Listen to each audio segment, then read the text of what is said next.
بسم اللہ الرحمن الرحیم. السلام علیکم ناظرین. ٹی ٹی وی نیوز کے تبادلہ خیال سے میں راجہ عثمان طاہر اور ہمارے ساتھ موجود ہیں تبادلہ خیال کرنے کے لیے سینئر تجزیہ کار مرزا درانی صاحب.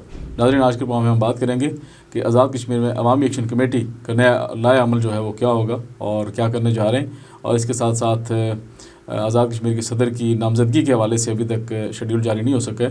چیف الیکشن کمشنر کی تعیناتی تو ہو گئی ہے اور صدر صاحب کی وفات کو یہ 31 جنوری کو فوت ہوئے تھے, تو ابھی یہ ایک مہینہ پورا ہونے والا ہے. تو اس طرح ان کا شیڈیول کب جاری ہوگا, کیسے ہوگا, کیا صورتحال ہوگی, درانی صاحب سے اس حوالے سے بات کریں گے. اور نیا صدر آنے والا کون متوقع صدر ہو سکتا ہے, اس کے اوپر بھی بات کریں گے. درانی صاحب بہت بہت شکریہ آپ کا. عوامی ایکشن کمیٹی بڑے زور و شوروں پہ آ گئی ہے اور گزشتہ پروگرام میں بھی آپ نے ذکر کیا تھا, بلکہ انور الحق صاحب نے کہا تھا کہ بڑی خاموشی ہو گئی ہے میرے جانے کے بعد. تو وہ خاموشی میرے خیال سے دوبارہ سڑکوں پہ آنے کے لیے تیار ہے. عوامی ایکشن کمیٹی والوں نے کہا تھا کہ ہم جو ہے 25-26 فروری کو ایک نئے لائحہ عمل کا اعلان کریں گے, اور ان کا یہ کہنا ہے کہ حکومت کی جانب سے ابھی تک کوئی سنجیدگی نہیں دکھائی جا رہی ہے, نہ وفاقی حکومت کی جانب سے سنجیدگی دکھائی جا رہی ہے اور نہ آزاد کشمیر حکومت کی جانب سے کوئی سنجیدہ اقدامات نظر آ رہے ہیں سوائے لالی پاپ کے. کیا کہتے ہیں آپ؟ بہت شکریہ رائے صاحب. اصل میں عوامی ایکشن کمیٹی کا جو معاملہ ہے وہ اس حد تک تو ٹھیک ہے کہ آزاد کشمیر کے جو حکومت کے معاملات تھے انہوں نے تو نوٹیفیکیشن جاری کر دیے. صحیح. اب عوامی ایکشن کمیٹی جو ہے نا وہ کہتی ہے کہ آپ جا کے نا گھر گھر جا کے صحت کارڈ کے حوالے سے بھی چیک کریں. اچھا. اب انہوں نے شوکت نواز میر صاحب کی کل میں ایک ویڈیو دیکھ رہا تھا کہ ایک مریض کے پاس بیٹھے ہیں, گھر گھر جا کے کس طرح, مطلب ہر جو صحت کارڈ کے حوالے سے وہ تو کہہ رہے ہیں کسی اس پہ آپ ٹیکسٹ کریں گے تو آ جائے گا کہ آپ ایلیجیبل ہیں یا نہیں ہیں, یا آپ کا وہ تو کر دیں گے. لیکن مسئلہ یہ کہ جن لوگوں کو صحت کارڈ جاری ہو گئے ہیں تو اس پہ بھی اعتراض ہے ان کو کہ یہ اس کی لمٹ کم ہے یا علاج معالجہ زیادہ ہو جاتا ہے. اگر کسی کا 10 لاکھ خرچہ آ رہا ہے تو ہیلتھ کارڈ پہ 4 لاکھ کی لمٹ ہے. تو اس طرح کے بھی ان کے اب اجرا ہوا ہے, اس کی لمٹ 4 لاکھ ہے. نہیں, یہ نہیں اب پتہ کہ کس کی 4 لاکھ ہے, یہ کیا ابھی یہ تو وضاحت آنی ہے. لیکن یہ کہ ایک آدھ مریض کا انہوں نے مینشن کیا کہ اس کا شاید کڈنی کا علاج ہونا تھا یا پتھری یا کوئی ایسا, تو 10 لاکھ یا اس سے کم تھا خرچہ. تو اس پہ انہوں نے کہا کہ جی یہ اس پہ ہاسپٹل والوں نے کہا کہ جی آپ کے کارڈ کا لمٹ کم. اب آپ کو میں بتاؤں کہ یہ جو ہیلتھ کارڈ والا ایشو ہے نا یہ ٹرانسپیرنٹ نہیں ہے. ٹرانسپیرنٹ اس وقت ہوگا جب آپ لوگ مثلا دیکھیں اربوں روپے گورنمنٹ دے رہی ہے انشورنس کمپنی کو, اسٹیٹ لائف گورنمنٹ کی کمپنی, لیکن اب یہ چیک کرنا مسٹ ہے کہ ایک مریض جو ہے اس کو اتنی ضرورت ہے بھی یا نہیں. کیا پتہ آپ ہیں میں پیشنٹ ہوں, مجھے ہو سکتا ہے 50,000 کا علاج میرا جو ہے نا ہوا ہو کارڈ پہ, لیکن اب یہ کیسے چیک کیا جائے کہ اس 50,000 کا ہی انہوں نے کلیم کیا انشورنس کمپنی نے, یا اس کو 2.5 لاکھ کر دیا یا 2 لاکھ کر دیا. یہ بڑی رائے صاحب سوال ابھی اس میں اس کے سوالوں کے جواب جو ہے نا وہ آنے باقی ہیں. اور یہ بھی دیکھنا مسٹ ہے کہ جس طرح شوکت نواز میر صاحب نے کہا بالکل درست کہ اگر کسی کا 10 لاکھ خرچہ آ رہا ہے تو وہ 10 لاکھ جو ہے نا وہ اس میں کور ہونا چاہیے انشورنس میں. تو لیکن اگر وہ 10 لاکھ کے بجائے وہ 4 لاکھ کوئی کہہ رہا ہے یا 5 لاکھ کہہ رہا ہے تو پھر اس پیشنٹ کو تو اس کا فائدہ نہ ہوا. تو ابھی بہت سارے شکایات اس پہ آ رہی ہیں. میرے ایک جاننے والے تھے, انہوں نے مجھے کہا جی مجھے پتہ چلا ہے کہ میرا تو ہیلتھ کارڈ پہ جو ہے نا میں نے جب علاج کرایا تو میرا اس پہ ہارڈلی 20-25 ہزار کا خرچہ تھا. لیکن ان کو پتہ چلا کہ ان کو 75,000 ان کا کلیم کیا گیا یا کوئی اور ایکسٹرا اماؤنٹ. تو یہ بھی اب جو ہے نا ایک دیکھنا پڑے گا کہ اس کا شفافیت کیسے لائی ہے اس میں ہیلتھ کارڈ میں. اب اس میں دیکھیں نا, اس میں ایک بات ہے, جب جو بندہ مریض ہوتا ہے, جب پیشنٹ جو بھی ہے, جب علاج کرواتا ہے, اس کا علاج اس کارڈ کے اوپر ہوتا ہے, تو وہ ہسپتال انتظامیہ سے بیسٹ چیک کرے کہ بھائی میرا خرچہ کتنا ہوا ہے اور آپ کتنا کلیم بھیج رہے ہیں. اس کا مجھے وہ ثبوت لینا چاہیے. وہ تو ثبوت لے لے گا, لیکن بعد میں کون اتنے لاکھوں ہزاروں لوگوں کو کون چیک کرے گا کہ کس کا جو ہے نا کتنا بل آگے گیا اور کتنا جو ہے نا چیک اس پہ بنا اور ہاسپٹل کو کتنا ملا اور بیچ میں انشورنس کمپنی نے. یہ کیا جائے نا, جب وہ بل فارورڈ کرے نا آگے انشورنس کمپنی کو کہ یار اس بندے کا ٹوٹل خرچہ 2 لاکھ ہوا ہے, وہ کہے کہ جو آپ نے فارورڈ کیا ہے کمپنی کو وہ مجھے دیں. یہ ہر مریض کا پیشنٹ کا کام بنتا ہے کہ وہ اس ہاسپٹل سے, پتہ نہیں یہ وہ بات یہ مانتے ہیں یا نہیں مانتے, یہ تو ہاسپٹلس کی اپنی پالیسی ہوگی کہ وہ بتاتے ہیں یا نہیں بتاتے. لیکن میرا خیال ہے کہ اس میں بھی کافی گڑبڑ چل رہی ہے ہیلتھ کارڈ کے ایشو پہ. اور دوسری بات جو آپ نے کی کہ ایکشن کمیٹی ان کے مطالبات کے حوالے سے وفاقی حکومت بھی کہہ رہی ہے, آزاد کشمیر حکومت بھی کہہ رہی ہے کہ یہ مطالبات ہمارے پورے ہوئے ہیں, یہ نہیں ہوئے. تو مثلا یہ ہے کہ ابھی عوام بہت ہے, وہ تو کہہ رہے ہیں میرا مطالبات بس انہوں نے وہ تو یہ کہہ رہے ہیں کہ یہ لالی پاپ ہے. اور جبکہ حکومت آزاد کشمیر کا کلیم ہے کہ ہم نے ان کے جو 38 مطالبات میں سے آلموسٹ 95% کر دیے. تو صرف انہوں نے کہا تھا راٹھور صاحب نے کہ 90% انہوں نے ان مطالبات ہم نے مان لیے ہیں, ہو گئے. دیکھیں نا رائے صاحب, اگر تو ایکشن کمیٹی مقام صاحب نے اس دن پریس کانفرنس کی, انہوں نے کہا جی 38 میں 17 نکات کے اوپر ہم نے عمل کر دیا ہے. تو اب یہ سمجھ نہیں آ رہی ہے, وہ 90% کا مطلب یہ ہوتا ہے پھر تو 2-4 چند نکات رہتے ہیں کہ آپ نے 90% میں دیکھیں نا بہت سارے ایسے ہے کہ آپ نے ابھی آدھا کیا ہے. بہت ساری چیزیں جو ہوتی ہیں, کہہ رہے کہ نہ آدھا ہے نا 90. بہت سارے جو کام ہیں وہ پائپ لائن میں ہوتے ہیں نا. کوئی کیبنٹ سے منظوری ہو رہی ہوتی ہے, کسی کی پارلیمنٹ سے ہونی ہوتی ہے, کہیں سے بجٹ کوئی ارینج کرنا ہوتا ہے. لیکن یہ ہے کہ حکومت نے اپنی کیبنٹ, جو آزاد کشمیر حکومت ہے, وزیر اعظم فیصل راٹھور صاحب نے کابینہ اجلاسوں میں جو ایجنڈے لائے اس میں ان کے مطابق انہوں نے 90% جو ان کے مطالبات تھے وہ ان کی منظوری دے دی ہے کابینہ اجلاسوں میں. صحیح ہے. تو اس کا مطلب ہے کہ دی ہے نا, کوئی پیپر ورک آیا, کوئی اجلاس کے لیے ایجنڈا بنا. کابینہ اجلاس ویسے تو نہیں ہوتا, highest forum of the state ہوتا ہے, سب سے جو فیصلہ سازی کا سب سے بڑا فورم ہے. ایکشن کمیٹی والے آگے دیکھیں نا, ان کا میرے خیال سے 26 فروری کو انہوں نے وہ تو اپنے مشاورتی اجلاس کریں گے. لیکن مجھے لگتا ہے کہ عوامی ایکشن کمیٹی جو ہے نا اس میں دراڑ پڑ جائے گی, اور ان کے آپس کے بھی اختلافات جو ہے نا وہ شروع ہو جائیں گے بہت سارے ایشوز پہ. میری اطلاعات ہیں کہ عمر نذیر کشمیری صاحب جو ہیں یا شوکت نواز میر صاحب جو ہیں, وہ کیونکہ عمر نذیر کشمیری صاحب جو ہے نا وہ بہت ہارڈ لائنر ہے, اور پونچھ سے ان کا تعلق ہے. تو مجھے لگتا ہے کہ ہارڈ لائنر. لیکن یہ ہے کہ جو شوکت نواز میر صاحب ہیں وہ تھوڑا سا دھیمے مزاج کے, اور وہ پولیٹیکلی جو ہے نا وہ زیادہ, میں سمجھتا ہوں شوکت نواز میر نے سیاسی جو پختگی کا مظاہرہ کیا.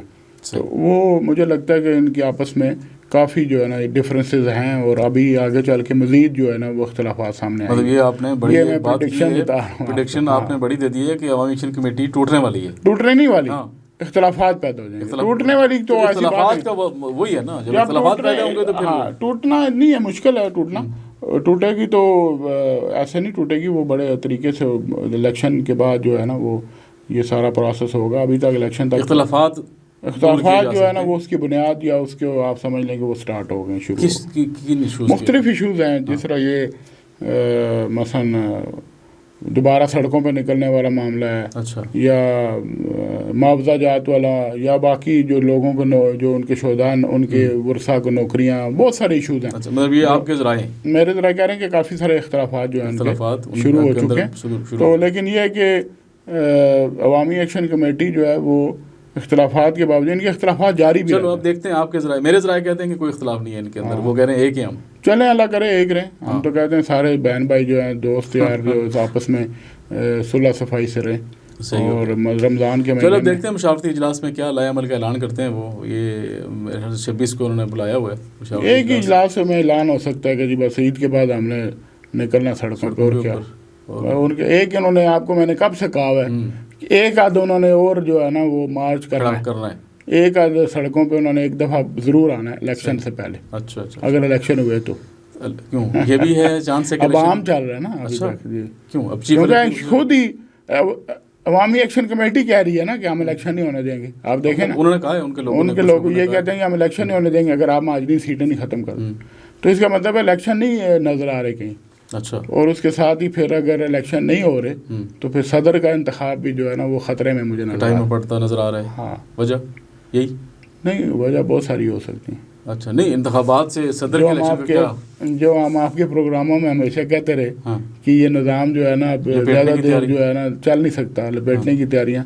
تو اگر تو صدر کا الیکشن ہو جاتا ہے ٹائم پہ, جو ٹائم اب بہت شارٹ رہ گیا. آج آپ دیکھ لیں کہ 7 دن رہ گئے ٹوٹل. بالکل ٹھیک ہے نا. 7 دن میں چیف الیکشن کمشنر کو اگر اسپیکر اسمبلی جو ہے وہ باضابطہ اطلاع نہیں کرتے خط لکھ کے, کہ آئین کے تحت کہ جی یہ صدر کی جو عہدہ ہے وہ صدر گرامی کی رحلت کی وجہ سے وفات کی وجہ سے خالی ہو گیا تو چیف الیکشن کمشنر تو بے بس ہیں. اگر وہ خط نہیں آتا اسپیکر کی طرف سے ٹائم اوپر ہو گیا تو کیا ہوگا؟ اس میں کچھ بھی نہیں ہوگا نا. اس سے پہلے جو آئین کی اتنی وائلیشنیں ہوتی رہی ہیں تو کیا ہوا؟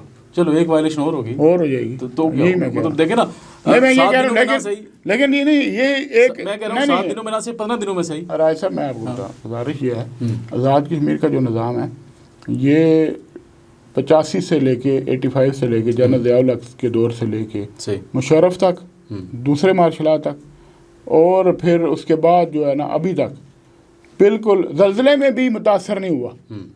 ٹائم پہ الیکشن ہوئے. زلزلہ جب 75,000 لاشیں لوگوں نے دفنا چکے تھے تب بھی یہ الیکشن جو ہے نا ڈیریل نہیں ہوا, تب بھی الیکشن جو ہے نا وہ ٹائم پہ ہوا.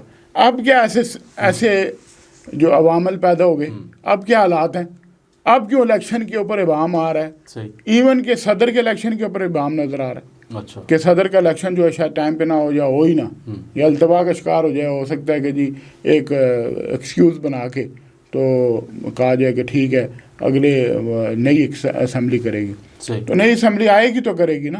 ابھی تو وہ بھی سوالیہ نشان ہے, یہ بھی سوالیہ نشان ہے کہ ابھی نئے الیکشن ہوں گے تو لیکن ایک بڑی جو دیکھیں وفاق میں نون لیگ کی حکومت ہے, آزاد کشمیر میں مسلم لیگ نون تو کہہ رہی ہے کہ الیکشن کا التوا ہم ایک دن بھی نہیں تسلیم نہیں کریں, مانیں گے بھی نہیں. تو کیسے نون لیگ نے تو بہت سارے اعلانات کیے تھے, کبھی ایک بھی اس میں سے کئی جو ہے نا پورے ہوئے کئی نہیں ہوئے. تو اب آپ دیکھیں کہ وہ جو نون لیگ کی کوئی لیڈرشپ جو ہے وہ سنا ہے وہ صدر کے الیکشن کے حوالے سے شاید عدالت کا بھی رخ کریں. اچھا, تو عدالتی معاملات بھی اس میں اب آ جائیں گے. تو ان کا تو نون لیگ کو تو یہ فائدہ ہے اس بات کا کہ صدر کا الیکشن جو ہے وہ لیٹ ہو نہ ہو. مطلب ان کو پتہ ہے کہ اگر ابھی صدر منتخب ہوا تو پیپلز پارٹی کروا لے گی اور یہ 5 سال کی مدت ہوگی. تو اگر الیکشن کے بعد ہوتا ہے تو پھر شاید نون لیگ کی اکثریت ہو تو وہ اپنا صدر بنانے میں کامیاب ہو جائے. تو آپ دیکھیں کہ صدر کا جو انتخاب ہے نا وہ 5 سال کے لیے ہوتا ہے. صحیح ہے. اور اب جو شاہ غلام قادر صاحب صدر ہیں نون لیگ کے, وہ جو ہے نا آپ کو پتہ ہے سکندر یاد صاحب نے جب دوسری دفعہ ایک ہی اسمبلی سے الیکشن لڑا صدر کا 96 میں, تو شاہ غلام قادر صاحب اس وقت ان کے تائید کنندہ تھے سکندر یاد صاحب کے. تو سکندر یاد صاحب ان کو اسی اسمبلی نے دوسری بار 5 سال کے لیے صدر منتخب کر لیا تھا. پھر جو ہے پیپلز پارٹی کی حکومت آتی ہے جون 1996 میں. تو جون 1996 میں بیرسٹر سلطان وزیر اعظم بنتے ہیں, پیپلز پارٹی کو اکثریت مل جاتی ہے. تو پیپلز پارٹی جو ہے وہ 36 ووٹوں کی حامل جو ہوتی ہے, اس وقت 36 سے 37 بلکہ زیادہ ووٹ ہوتے ہیں. تو وہ فوری طور پہ پہلا یہ کام کرتی ہے کہ صدر کا مواخذہ کرتی ہے. سکندر یاد صاحب کو صدارت کے عہدے سے امپیچ کرتے ہیں, مواخذہ کرتے ہیں, ان کو فارغ کر کے سردار ابراہیم مرحوم جو غازی ملت سردار ابراہیم صاحب, ان کو صدر جو ہے نا وہ نامزد کیا جاتا ہے پیپلز پارٹی کی جانب سے, اور وہ صدر منتخب ہوتے ہیں. تو یہ تو آپ دیکھیں نا کہ ایک اسمبلی میں 2 بار تو ہو سکتا ہے صدر, اور وہ 5 سال کی مدت کے لیے ہوتا ہے. یہ اب بحث چل رہی ہے کہ جی آئندہ مدت کے لیے ہے, 3 مہینے کے لیے ہے, یا 5 سال کے لیے. تو 5 سال کے لیے ہی ہے نا صدر. اسی لیے تو پیپلز پارٹی نے 96 میں سکندر یاد صاحب کو جو ہے نا اوسٹ کیا تھا, ہٹایا تھا, مواخذہ کیا تھا. تو ابھی تو صدر کا انتخاب جو ہے وہ ایک بڑا چیلنج بن گیا. میں سمجھتا ہوں چیف الیکشن کمشنر جو ہے مصطفیٰ مغل صاحب کے لیے بھی ایک بڑا چیلنج ہے, بڑا مشکل مرحلہ درپیش ہے. اور اگر مصطفیٰ مغل صاحب کو اسپیکر اسمبلی جو ہے وہ خط نہیں لکھتے اور خط کے ذریعے اطلاع نہیں کرتے ان کو کہ صدر کا عہدہ خالی ہے, تو چیف الیکشن کمشنر بھی کچھ نہیں کر سکتے. اچھا, وہ بھی بے بس ہیں. کیونکہ جب تک ان کو صدر اسپیکر کی طرف سے انڈیکیٹ نہیں کیا جائے گا نا کہ صدر کا, ان کو اب خواب تو نہیں آئی, ان کو لکھ کے کہے گا نا کہ صدر جو ہے نا وفات پا گئے ہیں, اور ان کو پتہ نہیں ہے کہ وفات پا گئے. نہیں, وہ خود تو نہیں کر سکتے نا ایکشن. دیکھیں نا چیف الیکشن کمشنر کو اطلاع کی جاتی ہے, اسپیکر کی طرف اطلاع دینا مسٹ ہے. اسپیکر صاحب جو ہیں وہ اسمبلی کا, جب کسی ممبر اسمبلی کو, اسپیکر صاحب کیوں کریں گے, وہ قائم صدر بن کے بیٹھے ہوئے آرام سے, ان کو کیا ضرورت ہے. لیکن اسپیکر کی ذمہ داریاں تو ان کے پاس ہی ہیں. ہاں, یہ بات ہے. دیکھیں وہ تو قائم تو ایک